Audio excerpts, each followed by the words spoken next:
On our 5th wedding anniversary, I stood outside my wife's office with a diamond necklace in one hand and hope in the other. She answered my call with just 4 cold words. I forgot. Busy with boss. No apology. No explanation. So I smiled, turned around, and gave that same anniversary gift to the one person who had always treated me like family, her kind-hearted stepsister. I recorded the moment and posted it online with a simple caption. Some people remember your love. Others deserve it. I expected a few hundred views. Instead, the video exploded past 1 million views in just 3 days. Then something unbelievable happened. My wife's boss saw the video, called her into his office, and what he told her destroyed every lie she had built. By the end of that week, she had lost far more than an anniversary. She lost her reputation, her career, and the one man who had loved her without conditions. This isn't just a story about betrayal. It's about karma arriving when nobody expects it, and proving that sometimes the sweetest revenge is simply giving your kindness to someone who truly deserves it. The morning of our 5th wedding anniversary began the same way every anniversary had since we got married, with excitement, hope, and the belief that love was still worth celebrating. I woke up before sunrise, quietly slipped out of bed, and looked at my wife, Vanessa, sleeping peacefully beside me. For a moment I smiled. 5 years. 5 years of building a life together. 5 years of sacrificing, supporting, and believing we were a team. I gently kissed her forehead and whispered, "Happy anniversary, sweetheart." She barely opened her eyes. Thanks," she mumbled before turning over and going back to sleep. It wasn't the warm response I had imagined, but I convinced myself she was just tired. After all, she had been working long hours lately. As I drove to work, memories flooded my mind. Our wedding day, our first apartment, the nights we stayed awake talking about our dreams, the promises we made to never stop choosing each other. I believed every one of those promises. Little did I know, she had already stopped believing them months ago. I spent my lunch break at the city's most expensive jewelry store. Behind the glass display sat a delicate white gold necklace with a heart-shaped diamond pendant. It wasn't cheap. In fact, it cost almost an entire month's salary. The salesman smiled. "Special occasion? Our 5th anniversary." He nodded warmly. "She's a lucky woman." Those words made me proud. I imagined the smile on Vanessa's face when she opened the box. I pictured us having dinner together, laughing about old memories, taking pictures, and ending the night stronger than ever. That vision alone made every dollar feel worthwhile. I asked the jeweler to wrap it in elegant silver paper with a satin ribbon. Before leaving, I also bought a bouquet of her favorite white lilies. She always said roses were predictable. Lilies made her feel understood. I remembered every little detail, because that's what love does. At around 4 in the afternoon, I texted her. "Can't wait to see you tonight. Reservation is at 7:30. No reply. 30 minutes later, nothing. An hour later, still nothing. I wasn't worried. Vanessa often became busy at work. She was an executive assistant at one of the largest marketing firms in the city, and lately she kept saying her boss depended on her for everything. I believed her, without question. At 6 o'clock, I parked outside her office building. The bouquet rested on the passenger seat. The necklace was safely tucked inside my jacket. Employees began leaving one by one. Couples hugged. Friends laughed. People walked out carrying birthday cakes, balloons, and coffee cups. Everyone, except Vanessa. 7 o'clock arrived. Then 7:15. I finally called her. The phone rang several times before she answered. Her voice sounded annoyed. "What?" I forced a smile. "Hey, I'm outside." "So? I thought we'd leave together." Silence. Then came the words that would echo in my mind for years. "I forgot." I laughed nervously. "What do you mean you forgot?" "Our anniversary." Another pause. Then she sighed as if I were inconveniencing her. "I'm busy with my boss." I waited for the rest of the sentence. Maybe she would say she'd be down in a few minutes. Maybe she'd apologize. Maybe she'd ask me to wait. Instead, She added coldly, "We're working late. Just go home." Click. The call ended. I stared at my phone in disbelief. No apology. No explanation. Nothing. 5 years together, reduced to a 20-second phone call. As I sat in my car, trying to process what had just happened, I noticed movement through the office windows. Employees were gathered in a conference room. Music was playing. People were laughing. Someone carried a cake. Another person uncorked a bottle of champagne. Working late didn't look like work. It looked like a celebration. My chest tightened. I wanted to storm inside, demand answers, confront her, but something stopped me. Deep down, I knew that if I had to beg someone to remember our anniversary, I had already lost something far more valuable than a dinner reservation. I quietly started the engine. The flowers still lay untouched beside me. The diamond necklace remained unopened in its velvet box. As I drove away into the night, I had no idea that destiny was about to place someone else in my path, someone who had quietly appreciated my kindness for years. And one simple decision would change every life involved forever. The drive home felt longer than it ever had before. The bouquet of white lilies rested on the passenger seat, their fragrance filling the car with a bittersweet reminder of everything I had hoped this evening would be. Every traffic light gave me another chance to turn around, to go back, to demand answers, to ask why my wife had forgotten the one day that was supposed to matter to both of us. But each time the light turned green, I kept driving, not because I wasn't angry, because I was exhausted. There comes a point when your heart stops fighting. That night, mine reached that point. Instead of going home, I pulled into a quiet park overlooking the river. It was the same park where Vanessa and I had taken engagement photos years earlier. Back then, she couldn't stop smiling. She had looked at me as though I was the only man in the world. Now, I couldn't even get 5 minutes of her time. I sat on a wooden bench, staring at the unopened gift box. The tiny diamond sparkled every time it caught the streetlights. It deserved to make someone smile. Instead, it sat in silence beside a man questioning every decision he'd made. My phone buzzed. For one brief second, hope returned. Maybe Vanessa had realized what she'd done. Maybe she was calling to apologize. Instead, the screen showed another name. Emily, Vanessa's stepsister. Unlike Vanessa, Emily had never been interested in expensive things. She worked as a pediatric nurse, spent weekends volunteering at animal shelters, and somehow remembered every birthday in the family. Even after her mother married Vanessa's father, Emily never treated anyone like they were outsiders. She believed family was something you built with kindness, not blood. I answered, "Hey, Emily." "Hi, Daniel. Happy anniversary." I smiled sadly. At least someone remembered. She paused. "You don't sound okay." I hesitated. "I'll be fine." She knew me too well. "No, you won't." After a few moments. "Yes?" she asked quietly. "Where are you?" 20 minutes later, Emily arrived carrying 2 cups of coffee. She sat beside me without asking questions. She simply handed me a cup. Sometimes, the kindest people understand that silence heals better than advice. Eventually she noticed the flowers. "The lilies are beautiful. They were supposed to be." She looked at me carefully. "What happened?" I told her everything. The unanswered texts, the reservation, the phone call, the 4 words that kept echoing in my head. "I forgot. Busy with boss." Emily lowered her eyes.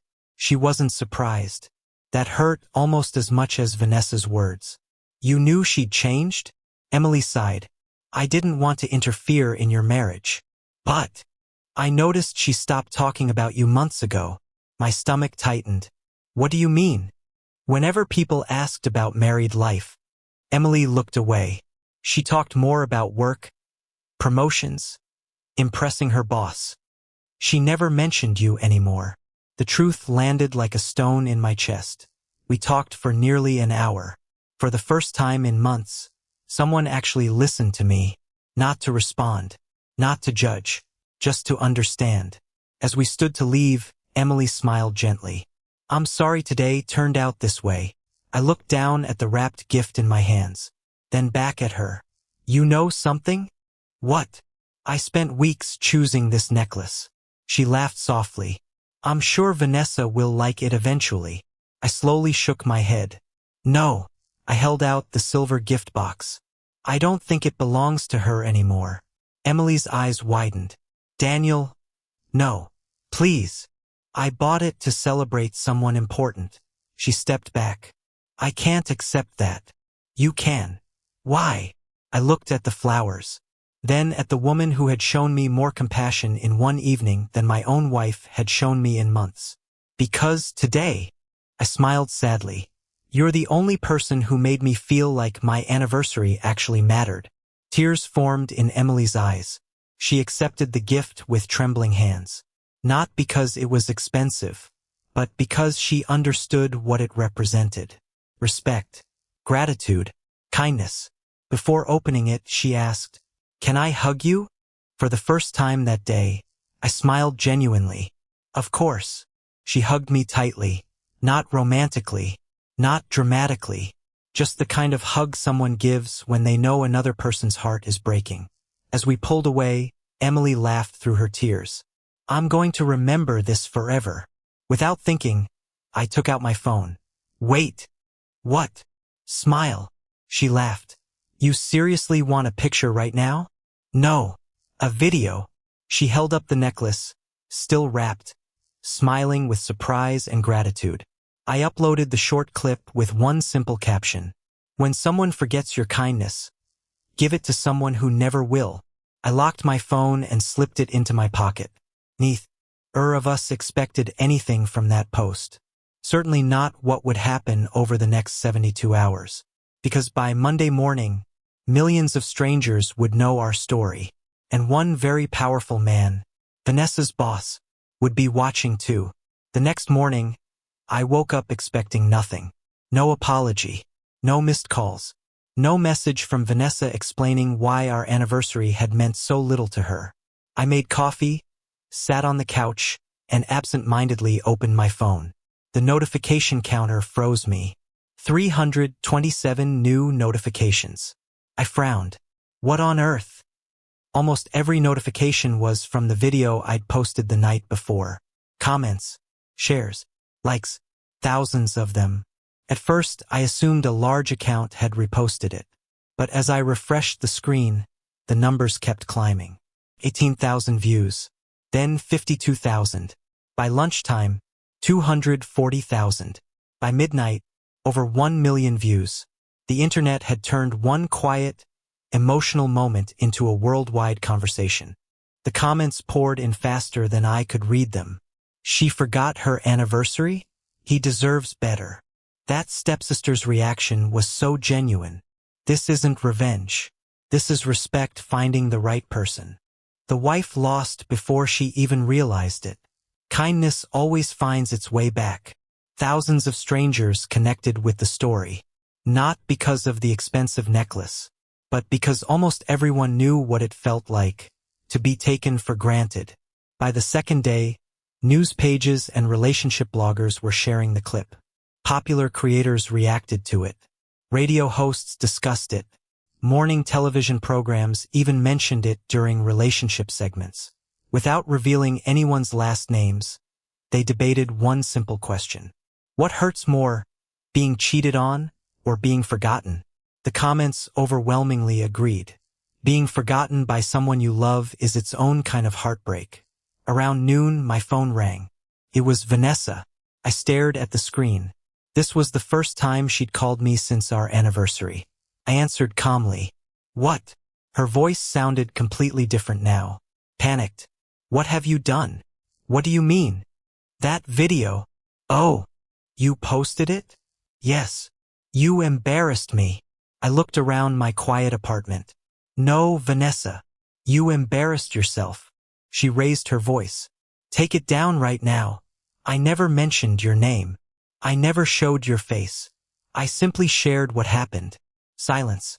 Then she whispered, People at work know it's me. I replied quietly, Then maybe they're recognizing your actions. She had no answer. An hour later, she called again. This time she sounded terrified. My boss wants to see me. I remained silent. He says it's urgent. So, you don't understand. No, Vanessa. I understand perfectly. You forgot our anniversary. You chose work over your marriage. And now you're asking me to fix the consequences. She started crying. Please. I have to go. I ended the call. Meanwhile, across town, Vanessa walked into her boss's office expecting sympathy. Instead, she found him standing beside his desk with his phone in his hand. The viral video was paused on the screen. He didn't ask her to sit. He simply looked at her and said, "Is this story about you?" Vanessa hesitated. Yes. He nodded slowly. I've received dozens of emails from clients asking whether our company encourages employees to ignore their families. She quickly shook her head. No, sir. He continued. Do you know why this has become a problem? She stayed silent. Because millions of people now associate our company with this story. He placed the phone on the desk. I've spent 10 years building this firm's reputation. I won't let one employee's personal choices damage it. Vanessa's face turned pale. She tried to explain. It was only one anniversary. Her boss interrupted her. No, it wasn't. It was a reflection of your priorities. He leaned forward. And something else concerns me. She swallowed nervously. You've been telling coworkers you work late because I constantly need you. That's not true. You've used my name as an excuse for months. I never asked you to stay late on your anniversary. The room fell silent. Vanessa realized her biggest mistake wasn't forgetting me. It was blaming someone who had done nothing wrong. Her boss took a deep breath. You've put this company in an impossible position. Effective immediately. He paused. You're suspended while Human Resources completes its review. Vanessa burst into tears. Please, don't do this. But he had already pressed the button to call HR. For the first time in years, someone had held her accountable. And for the first time, she realized that one careless lie could destroy everything she had worked for. Meanwhile, I had no idea any of this was happening. I was sitting quietly at home, thinking the story had finally come to an end. Couldn't have been more wrong, because the greatest twist was still waiting at my front door. 3 days after the video went viral, I finally had a quiet evening. The storm online had begun to settle. Millions of people had watched the video, but I had stopped reading the comments. The attention had never been my goal. I only wanted to move on. I was making dinner when the doorbell rang. When I opened the door, Vanessa was standing there. She looked nothing like the confident woman who had brushed me aside on our anniversary. Her hair was unkempt. Her eyes were swollen from crying. She held a small cardboard box containing the few belongings she had collected from her office. Without saying a word, she looked at me. I lost my job. I remained silent. They suspended me after the meeting. She lowered her head. Today they officially terminated my employment. The woman who once believed her career was more important than her marriage now stood on my doorstep with nothing but regret. She slowly stepped inside. I came to apologize. I nodded but didn't speak. I watched the video. She wiped away her tears. You didn't insult me. You didn't lie. You didn't even mention my name. I ruined everything myself. For the first time in years, she wasn't blaming anyone else. She was facing the truth. I thought success was everything, she admitted. I kept chasing promotions. I kept trying to impress everyone at work. And while I was doing that, she looked directly into my eyes. I stopped appreciating the one person who never stopped choosing me. Her voice trembled. I thought you'd always be there. I gave a small, painful smile. That's the problem. You stopped treating me like a husband. You treated me like a guarantee. The room fell silent. A few moments later, she asked the question she had come to ask. Can we start over? I closed my eyes. 5 years of memories flooded my mind. Our wedding, the dreams we shared, the promises we made. And then, one phone call.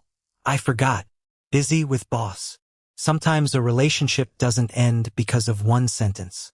It ends because that sentence reveals everything that has been happening for months. I opened my eyes. I'm not angry anymore. Hope appeared on her face. But forgiveness, I said gently, doesn't always mean another chance. The hope disappeared. Vanessa began crying. I'll change. I know you will. I'll prove it. I believe you. She looked confused. If you believe me, then why? Because I deserved the version of you that's promising to change. Not the version that only changed after losing everything. Tears streamed down her face. For the first time, she understood that consequences don't disappear simply because regret arrives. As she walked toward the front door, she stopped. I owe Emily an apology too. I nodded. You do. That evening, Vanessa visited Emily. She apologized sincerely for years of jealousy, coldness, and disrespect. Emily listened quietly before saying, I accept your apology, but healing takes time. There was no argument, no shouting, only honesty. 6 months later, life looked completely different.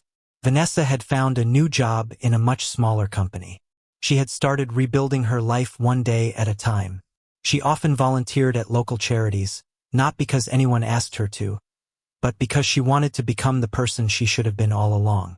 As for me, I had also changed, not because I wanted revenge, but because I had finally learned my worth. Eileen and I remained close friends. Over time, that friendship slowly grew into something deeper. We never rushed it.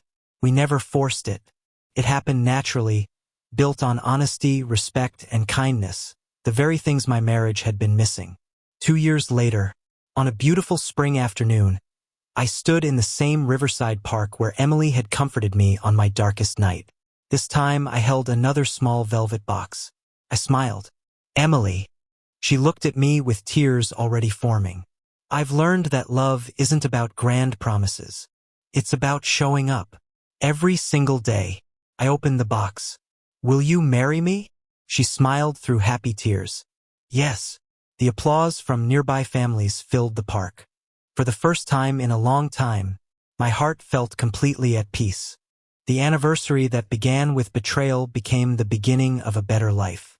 Vanessa lost her marriage and career because she forgot to value the people who truly loved her. Emily gained a partner because she never stopped showing kindness when it mattered most. And I learned the greatest lesson of all. Karma doesn't always arrive with anger. Sometimes it arrives quietly, by taking your love away from the person who ignored it and placing it in the hands of someone who truly deserves it. The end.